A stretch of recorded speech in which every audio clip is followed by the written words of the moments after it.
Hello and welcome to this short video training module on how to get a private equity internship.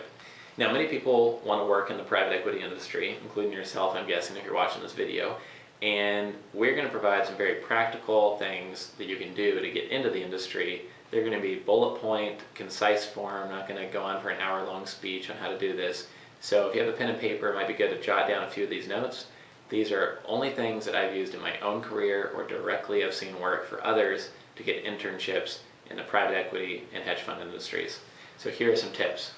First, select 30 private equity firms or private equity service providers to work for and have their name of the company, their phone number, email address, physical address, and your notes on your conversations with them within an Excel spreadsheet. If you don't have Microsoft Office, you can use Google Docs for free. Anybody can do that. And always have 30 different firms and potential employers that you're pursuing. Most people make the mistake of applying for different jobs online, applying for different internship programs. I would forget most of that. Maybe apply for a couple, but instead identify the ideal firms you'd want to work with and then put those into your 30 firm spreadsheet. Now, when you're looking at ideal firms to work with, I would say that out of 30 firms, 25 of those should be local, firms you can meet with face-to-face within maybe a 2 or 3 hour drive, firms that are based in your city or nearby city, and try to make sure that you're meeting with people face-to-face as much as possible, because it's much more powerful than an email or a phone call connection where you can be easily forgotten. Another tip is to use that mailing address, email address, and phone number all together at once, so that when they get that letter in the mail, the email, and the follow-up phone call, they see that you're very committed, well-organized, and dedicated to working for their firm. It can make a big difference. Another tip is that you can make up a project if you need to.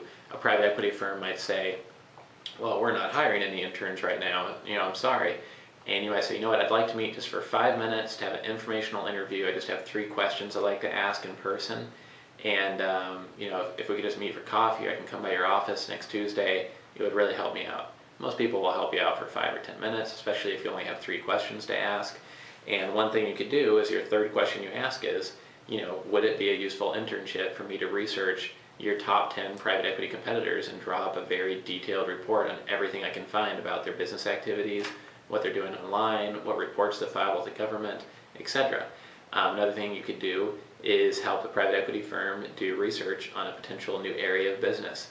Maybe they haven't gone down that road yet. It might be a year or 2 away, but you could do the initial market research and just help them speed up that process of exploring that new area of business. So create a project if they're not hiring an intern. Another thing you can do is work for free. For one of my internships, what I did was say, I know you're not hiring anybody right now. How about this? I work for you for free, and whenever you feel like I'm worth paying so that I don't eventually leave, so I'm not going to work for you forever for free, then you can start paying me. If that doesn't work out, that's fine. No hard feelings. I just wanted to give it a shot and prove to you that I'm worth keeping on the team. In my case, it took 3 weeks of working full-time.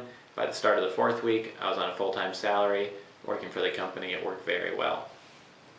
Another tip here is that you want to gain as much specialized knowledge as possible, complete industry designation, certification, read books, blogs, articles, newsletters, and gain as much specialized knowledge as possible so you can kind of speak the language of the industry. And my last tip is that if you really have to, forget the distance barrier and you can work for someone long distance. I actually completed one internship where I was working for an investment firm in Europe, and at the time I was living on the west coast of the United States, and I was just doing research online of a potential area of investment for them, and I helped them save time on completing research on that area. They appreciated it, I appreciated the internship project, and it was a win-win situation. So that's another tip that I know that works and can hopefully help you land your own private equity internship.